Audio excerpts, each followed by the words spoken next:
Oh. Congratulations. Thank you. And if you all can please mute your lines, we hear some feedback from folk. Okay. We're rolling. So I just wanted to start off and just share that although Canvas is not ready, we're a little behind on what getting our new learning management system up and running. We wanted to share a little bit about what Canvas is.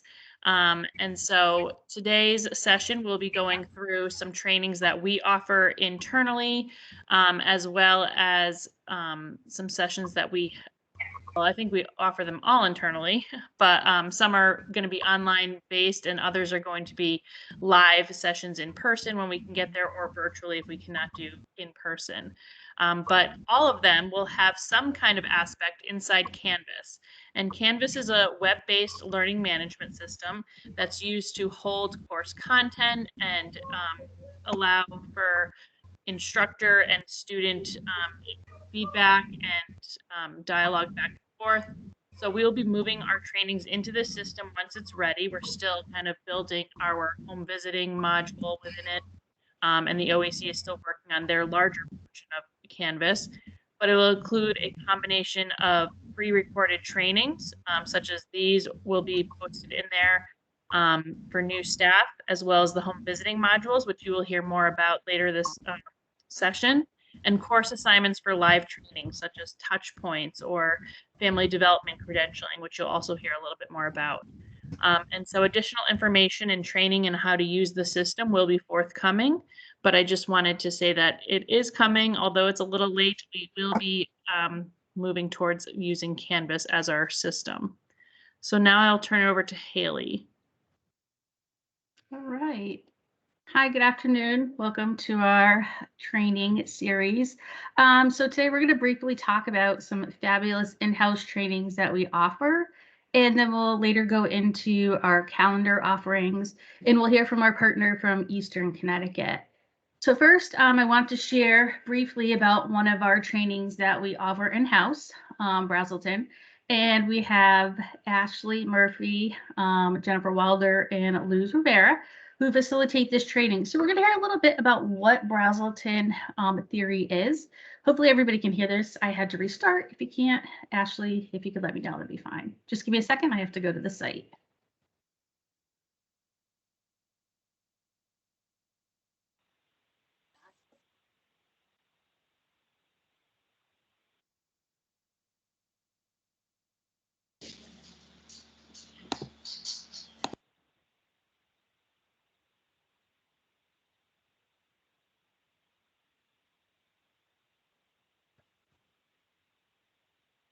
Haley, if you are sharing it, we still see only the PowerPoint slide and nothing else. Okay. All right, just give me 1 second.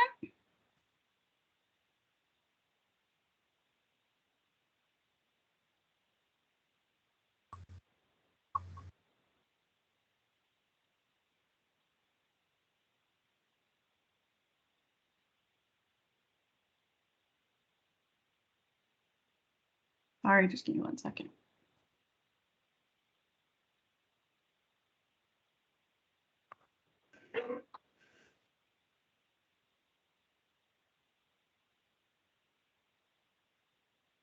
Okay, we're going to try this again.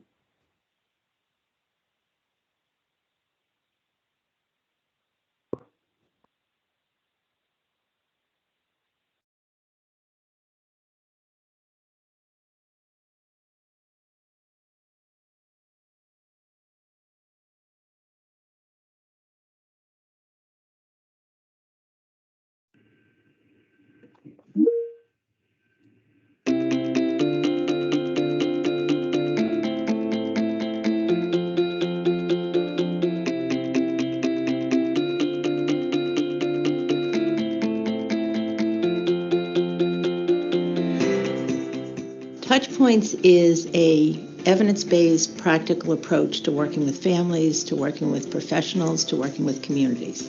The goal of Touchpoints is that we have the best outcomes for children, both their health and education outcomes. Touchpoints are those periods of disorganization that happen right before the burst, or what most people call the milestone. When we think about children's development and the process of development, we know that there's actually 12 different times during the first 2 years of life that we can predict that children's behavior is going to fall apart.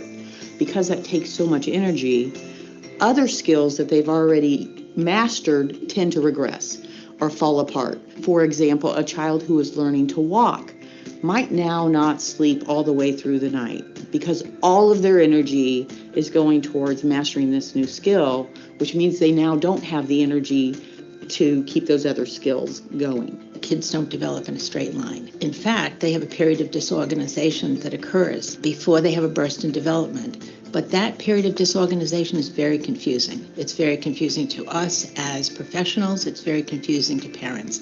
And we know that parents are vulnerable in those periods. And so as professionals, what we want to do is we want to come alongside parents. We want to scaffold parents. Touchpoints was created in order to support professionals, no matter what their work is with families, to support them in their understanding of child development. We developed a training program based on Dr. Brazelton's work, his practice, his study, his research. But since that time, what has happened is, as we've trained professionals around the country, the program has developed into a program that works with all professionals, works with all providers. The Brazelton Touchpoints Network, it's an amazing network. It is a network of providers who all have the same focus. It's a learning community. It's a way of connecting various people who are working at a small level with families with a larger network of learning.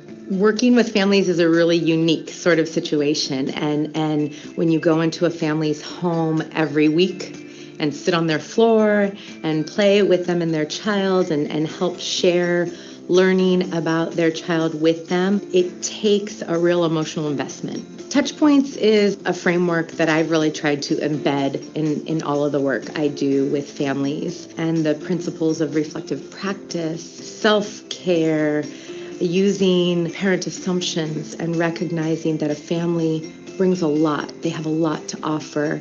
And in turn, recognizing what I'm bringing to the interaction just helps to guide me and allow me to be in a space where I can be cognizant of all that's impacting our relationship. One principle of Touchpoints is using the behavior of the child as your language. When I will work with a family who's trying to understand their child's development, which may be not typical, I can say, look at your child, see how he is or she is struggling to make eye contact with you, and we can describe their play as being very self-directed. And if we can talk in common about what we're seeing, it provides us with a common language, and then I think helps the family to understand, if I come to make a diagnosis, why I've made that diagnosis. Another good example of using Touchpoints with a case is a family I recently saw who was trying to understand a diagnosis of attention deficit hyperactivity disorder. We initially I was able to use the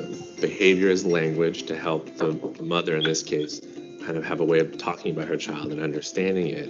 And then we're also able to use some of the assumptions within Touchpoints, I think, to really help their relationship. So I was able to kind of use the parent assumption, she is the expert in her child, that she wants to do well by her child.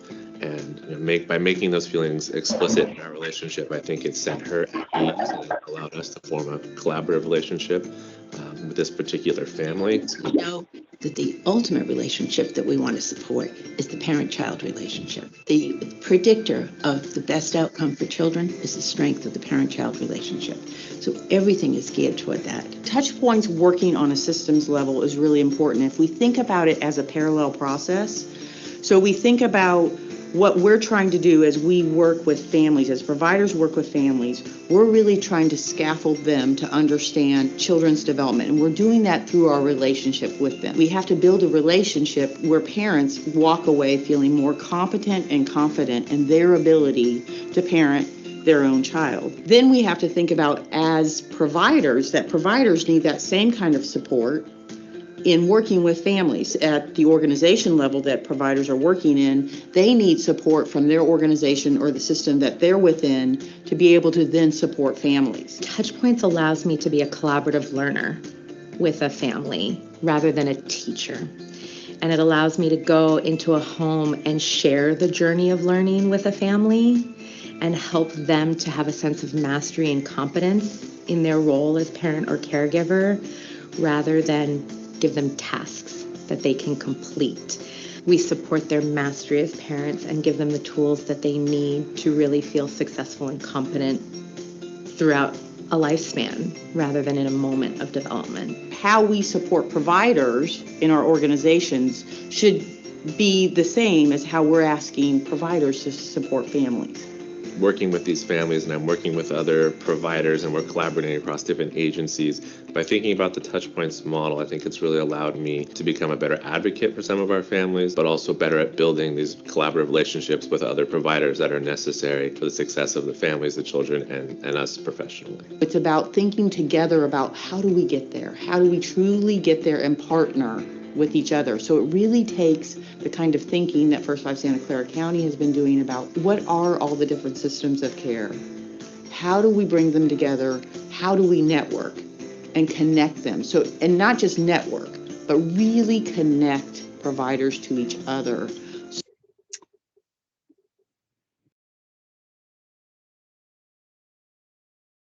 So this fabulous training was established by Dr. Brazelton, and I'm sure a lot of you might know of him. He's pretty much known for the neonatal behavioral assessment skill, the NBAS. And this is an evidence-based model, and its approach to build strong family relationships from birth through 5.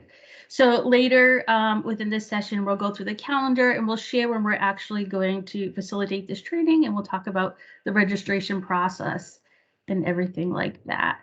So next we're going to quickly go to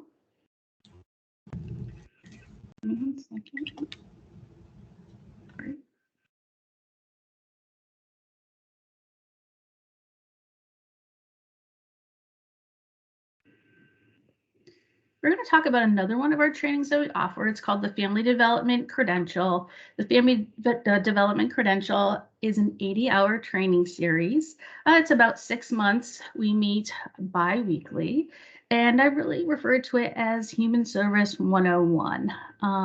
And with our next slide, we're going to hear from somebody who was a former facilitator who really shares what the essence of FDC is. Ashley, let me know if you can't hear it. The Family Development Credential program is one of the most effective tools for teaching family workers how to coach families. As a facilitator of the program, I have experienced immense joy observing the process of transformation that occurs with family workers. It's an opportunity to support their exploration into the part of their own iceberg that lies below the waterline.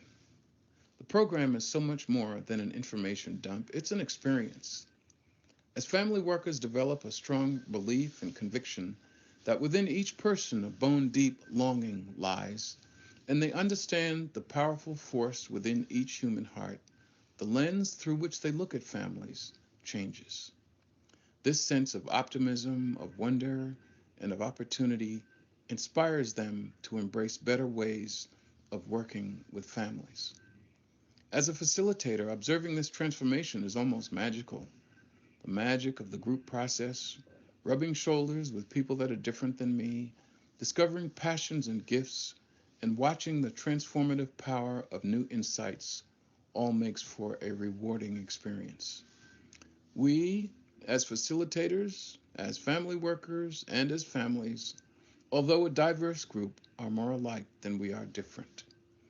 And as we partner together, despite what is evident on the surface, we come to believe in and appreciate those assets we all possess. Some of them are hidden below the surface, and we find them with each other. And with these connections, it's no wonder that the program seems to be over before we want it to be. For me personally, I love that I had the opportunity of facilitating the Family Development Credential program with some of the best family workers around.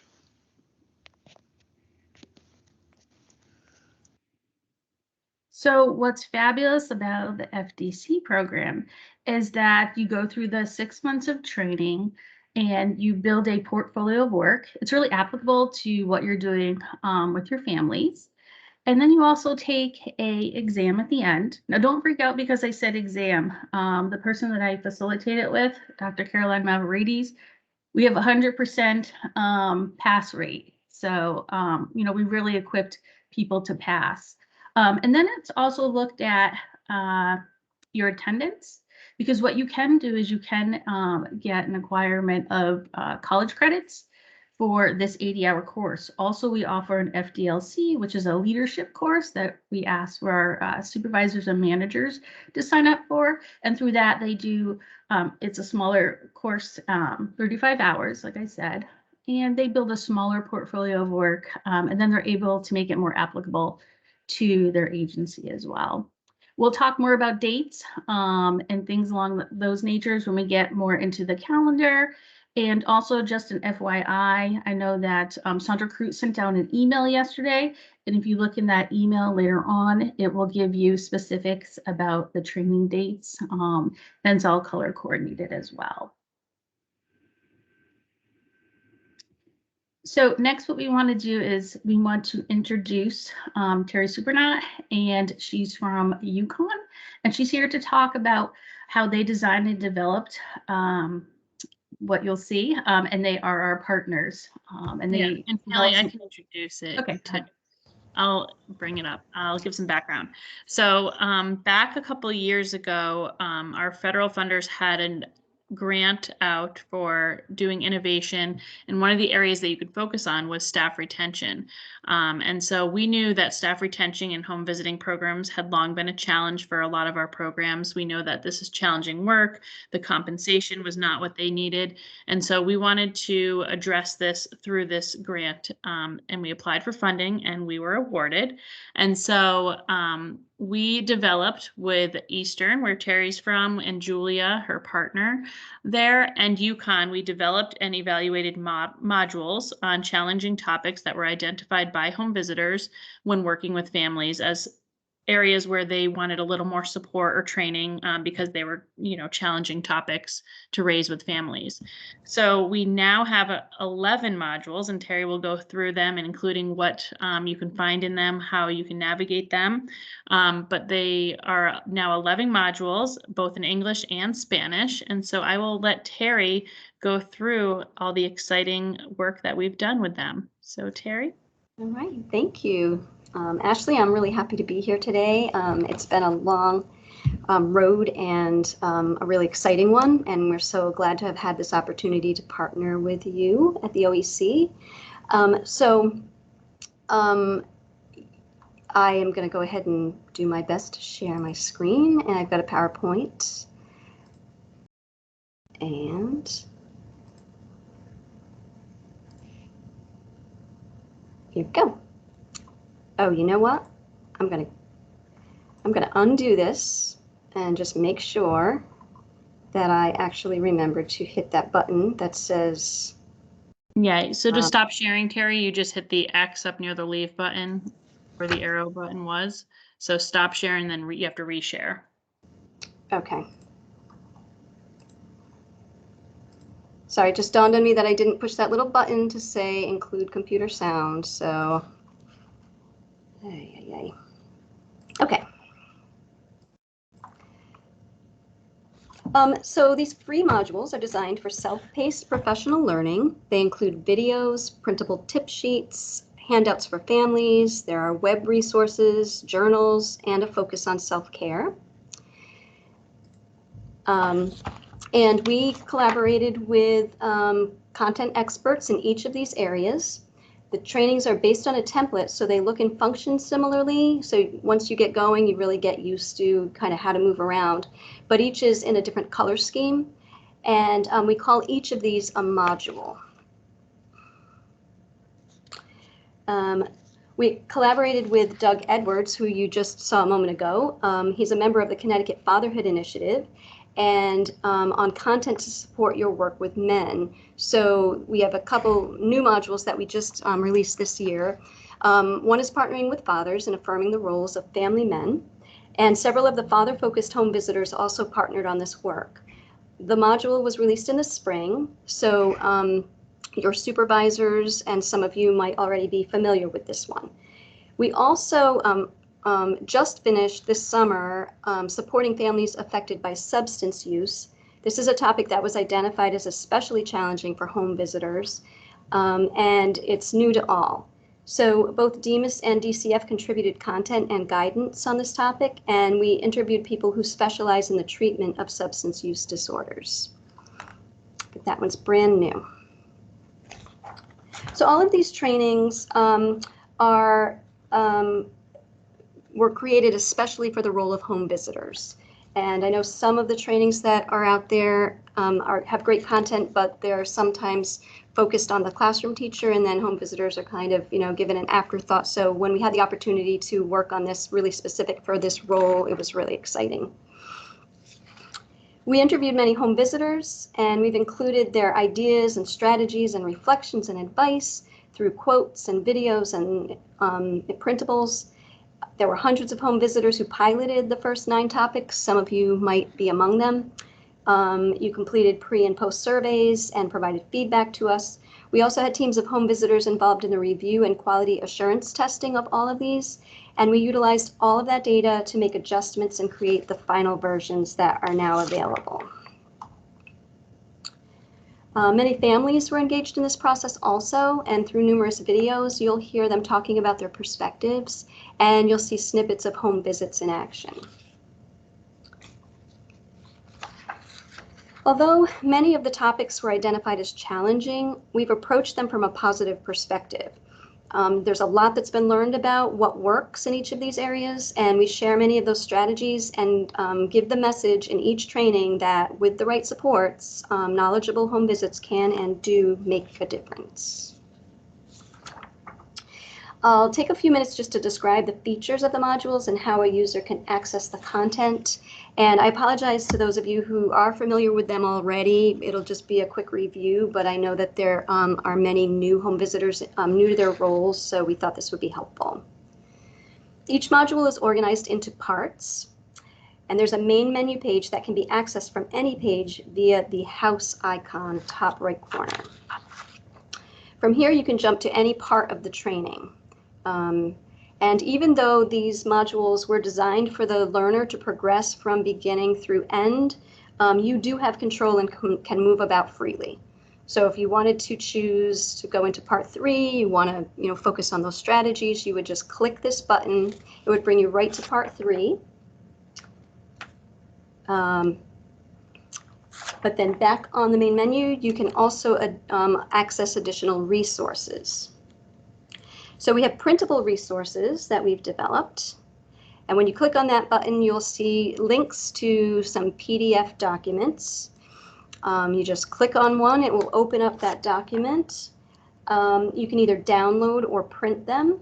And then to close them, you just close the window that they appear in.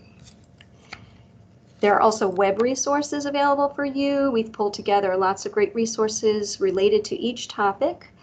We did test all of these links right before we released them. In the final versions of these, you'll see a date at the top of this page that'll say when they were last accessed. Unfortunately, this is not a website, so we can't actually go in and repair those links. So if you do, though, find a link that happens to be broken at some point, we try to provide enough information in the title and the description so that if you type that into a web search, you would be able to find your way to that resource. So you just click back, it'll bring you back to the menu. Each module also has a glossary for your clarification of terms. And although you want to avoid using jargon with families, sometimes they will encounter these words, if not from you, from other professionals. And it's also a nice way to be able to have some language to help them understand concepts that they might come in contact with. So it's a very video-centric project. that's a way we felt we could bring the experts to you, and you'll also hear from other home visitors and families through videos. The videos do have captions. They're closed. You can turn them on. There are also transcripts for every video. And I had tried to embed a video in the presentation, but it then wouldn't play when I was just testing it. So I'm going to just, hopefully this will work, but I thought I would play one of the videos for you. Play is really, first and foremost, one of the most enjoyable parts of childhood. And so I always find that children who have a rich family play life are happier, they're emotionally healthy. And to me, that's the most important thing. But play also supports children's development in almost every important area. Research shows that family-child play promotes secure attachment. Playful parents have been found to establish more trusting and warm connections with their children. Early play abilities also support cognitive development. Children who arrive at school having had rich play experiences in their first years of life at home have a clear intellectual advantage. Play also teaches communication skills and methods of initiating or avoiding interactions with others, even in the earliest months of life. It's really critically important that children play with their families at home from the very earliest days. It may be one of the great ways that families support child development. Okay. So that's just one example of the kinds of videos that you encounter in the trainings.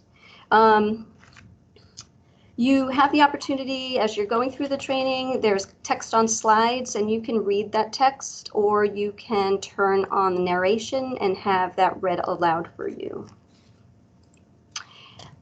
Each module also has some slides where there are interactive elements and opportunities for you to click and see different options and make choices. When you encounter buttons, they are active. They'll, little kind of boxes with text on them. Sometimes those will take you to the next slide, and other times they will actually produce additional content. There are also hyperlinked terms that you'll encounter, and if you choose to, you can click on those and a definition will pop up. So if there's content that you are already familiar with, then you don't have to bother with additional content, but there are options, if you want to learn more about something, then you can click on it and kind of take a deeper dive. That was the thought. Each module takes a few hours to complete on average. There's a progress bar to help you plan your time. You can control how much of the content you explore. Even after the module has been completed, you might want to return from time to time to access resources on that topic as needed. So we did not design these with the intention that they'd be completed in one session. Each module prompts you to take a few breaks to pause and think about, talk about, and act on the new information before moving on to learn more. But again, it's your choice. So when you get to these, you can either continue on or you can close the module and return later. These modules are really content dense. There's a lot of information in each, and at one point home visitors were asking us if they could print the content. Well, you can't print it all, but we have created summary documents for those topics that are very dense, and they're located in the printable section on the main menu. And so you would just click on that, it would open up, and for this particular example, there's a summary of key module content. And if you click on that, then it'll open up a document. And it's basically a 3-page document that summarizes the main points of the module. So we hope people won't think of those as sort of the Cliff's Notes, alternative to completing the module, but rather something that after you've gone through and done the module, something that you could print out that'll just jog your memory about the most important points, and you can make reference to it. And this is one other example that we created for the Family Play with Infants module. There are lots of great ideas for activities and games and songs and things in that one. And so we just pulled those together into a document that you could print off at the end that you could use to refer to those in your planning. So home visitor feedback about the content was used to create check your understanding slides at the end of different sections, and these give you an opportunity to respond to a question and get immediate feedback. When you encounter these, don't feel like you're being tested. This actually is not a true quiz. The data goes nowhere. There is no data. It's just a tool for you to do your own kind of probing and kind of see what you remember. And since reflection is so critically not only for new learning, but also in your practice, we've built in several opportunities to stop and think. So each module has a journal that you can access from any slide. This optional tool is a PDF document.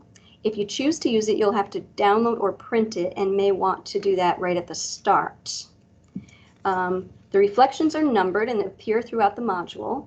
And within the journal, there are pages that correspond with the questions and space to record your thoughts. Your questions or concerns are likely to arise as you're going through, so you could also use the journal just as a place to keep track of some things that you might want to discuss later with your supervisor or a trusted colleague. Some people report that they, although this is your own private document, nobody should be collecting it. It's for your own thoughts. It is a journal, but some people felt that it was really helpful to bring with them to supervision. There's also a button to access an article to support your own self-care, which we all know is so important in this work. So if you press that button, it will open an article, another PDF. Each module covers a different topic focused on taking care of yourself and recognition that many of these topics can bring out strong emotions. We acknowledge that it's imperative that you talk about how this work makes you feel. So each of these documents help you just really reflect and explore on your experiences and your reactions to things. We encourage you to utilize reflective supervision, and we include strategies to manage emotions if that's an area that is difficult for you. We also have some slides where we just implore you to pause and think about it before you kind of move on to more content. And we have slides that give you activities or ideas, strategies to try. And when you come across these, there will be a printable document that contains all of them so that you could print them out if you decided to want something to reference. So strategies look different depending on the module, but there are many tools located on the main menu that you can refer to as you need them. And some of these are for your own reference and can be used for planning. And others may be useful to bring on a home visit to kind of guide your practice. There are also handouts that you can provide to families, and those are available in English and Spanish. So just to reiterate, these are all available in Spanish. The Spanish versions are completely separate trainings from the English, but they are basically a direct translation of the English, just so you know that. And videos are still in English, but they have Spanish captions and Spanish transcripts. So I'd just like to quickly acknowledge that the module was created, as Ashley said, it was a collaboration between the Connecticut Office of Early Childhood, the Center for Early Childhood Education at Eastern, where I work, and Charter Oak State College provided the instructional design. And the project was supported by HRSA with an McAfee grant. So finally, I just want to share that the feedback we received from home visitors that went through and did several of these said that they felt that a good place to begin is with the communicating with families to foster relationships module. And so we do have a promo video that we had created for that. And so I'm going to just play that. It's real quick, and then I'll be done.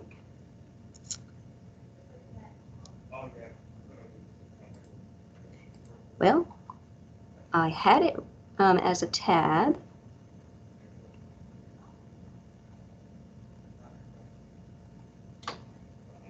It might be a tab under your Firefox thing. Could it be there? Just Oh, yep, it's a different tab. There you go. Thank you. Okay, here it is.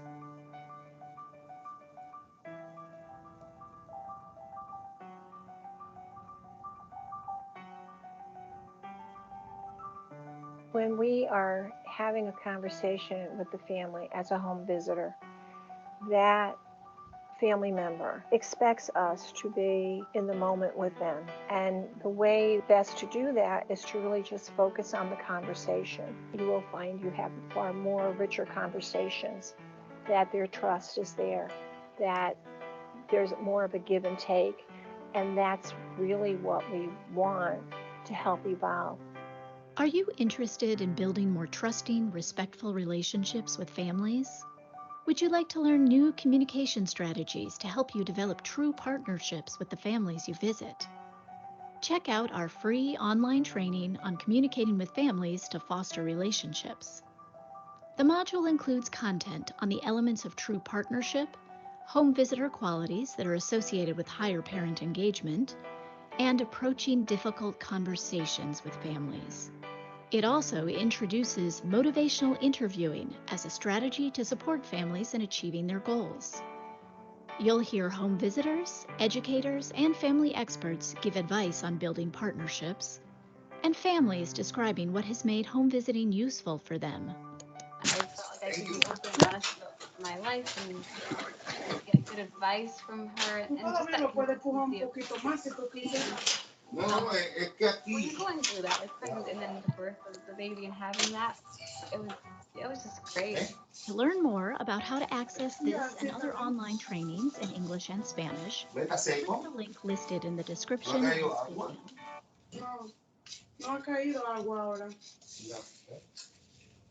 Okay, if someone could just mute their line, I'm trying to find you in the chat. There we go.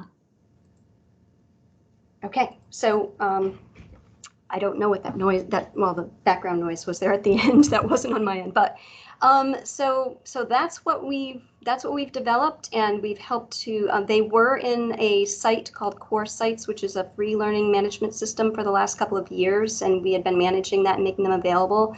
Unfortunately, it came to the end of its life. August 31st, it closed, so that's no longer an option. But we have helped to upload these into Canvas, and so. Now we're finishing our, chapter on this project, and we really just hope that these will be a great resource for you. But if there are any questions, I'm available. I couldn't see the chat while I was sharing, so you can just let me know if there's anything you'd like to ask.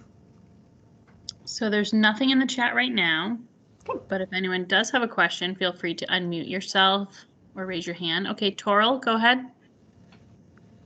I was curious, these are great trainings. So is there a way we can know if a home visitor has completed certain modules? Because I think we would like to drive the utilization rate for this across our different programs and subcontractors. So how do I drive up the utilization rate? And what techniques have you used so far that you think have worked?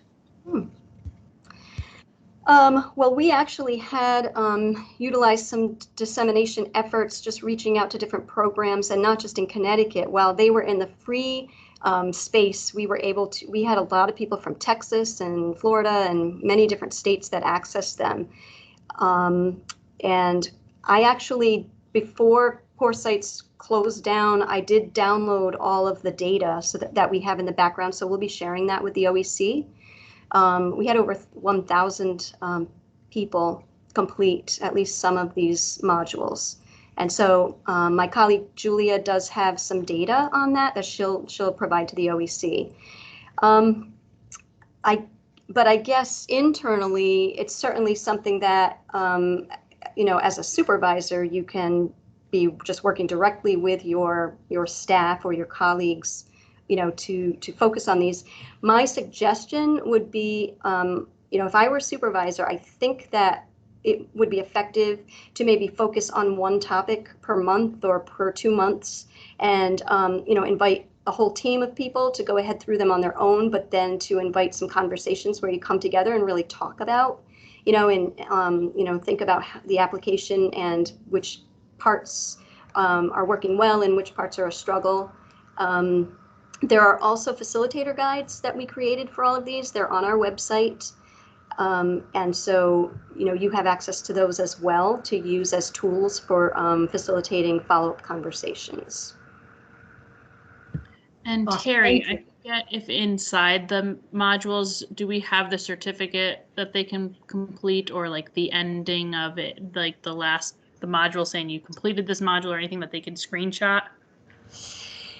Yeah, so that will be within the learning management system.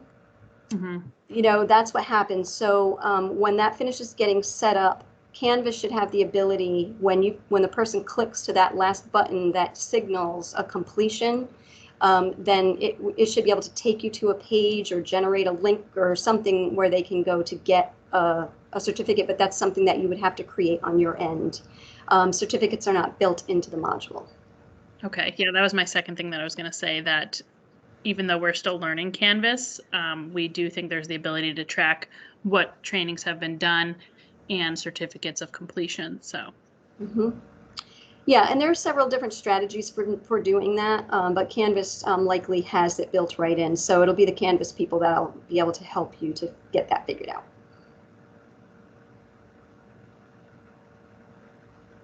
Great. Thanks, Terry and Ashley. Okay.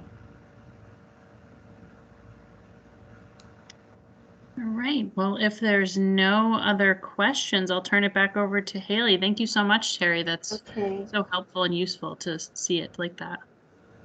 Okay, thanks. Thanks, Terry. So this has been great. We had a chance to look at the OEC in-house trainings, and we had a brief training from Terry about the virtual trainings that we offer as well. So I'm going to share right now the calendar that everybody should have received yesterday.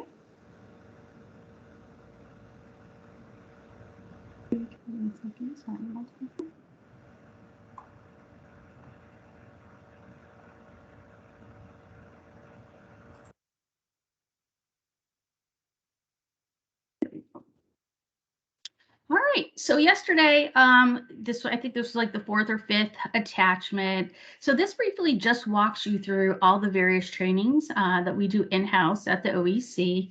You'll see the FDC, and then it will share the capacity for the classes. Each class does have a certain capacity. Don't worry. If you can't get into a certain class, we will offer it again in the spring and going forward.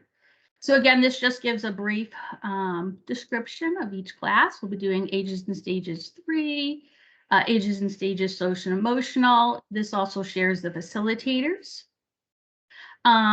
Something that we're going to be doing also is called the Cqi Practicum, and this is run by Jen Wilder and Ashley Murphy. This is OEC's version of continuous quality improvement, and we look at strategies for program improvement. And so with this specific training, we'll have 10 agencies that will be part of this.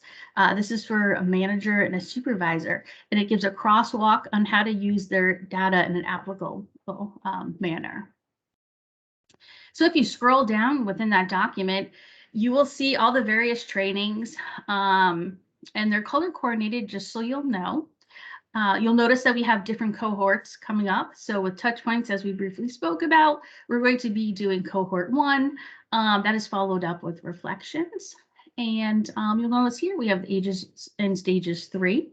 You only need to attend one if you have not been to Ages and Stages 3. So you really want to make sure about that. Then we go into the social and emotional, and we have the 2 various states as well. And the last one is for practicum. I'm just going to stop sharing there. And I'm going to share my other slide. Just give me 1 second.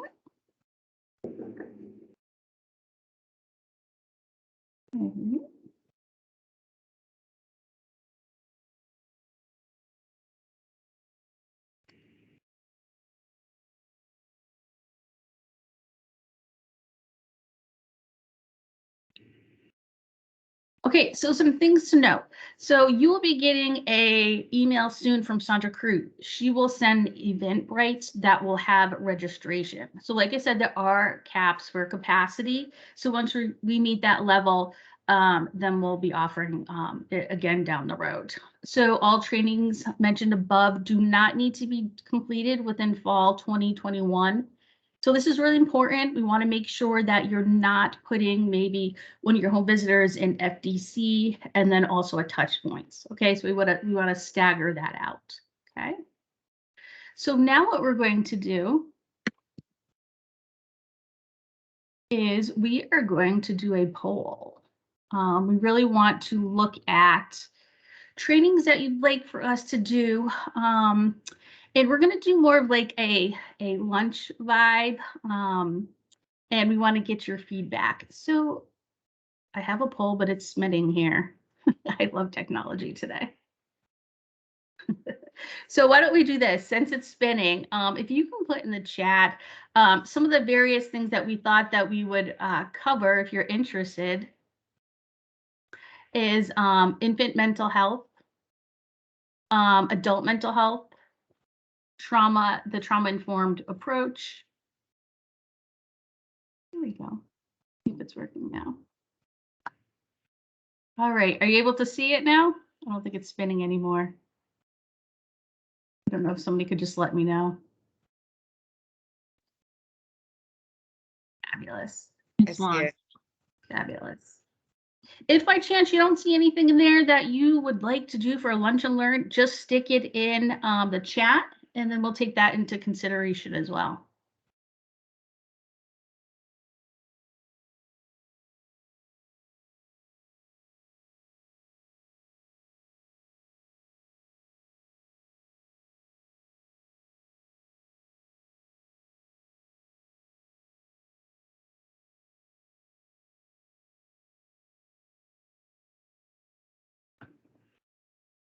All right.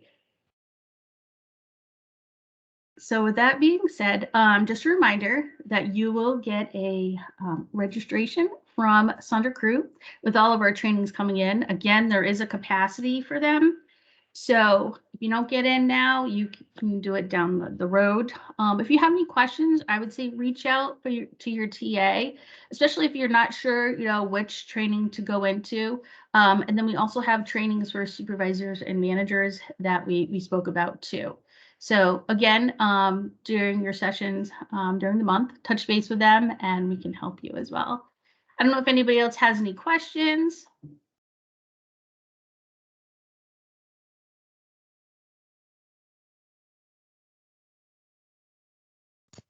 So someone was asking if the trainings are required, especially if you took them in the past. And the policy manual refers to which trainings are required. However, if you have completed them already, like if you went through FDC or touch points already, you do not need to go through them again. Absolutely, yes. And like I said previously, supervisors, if you want to touch base with your TA, you can do that as well. And we can walk you through the crosswalk of the various trainings.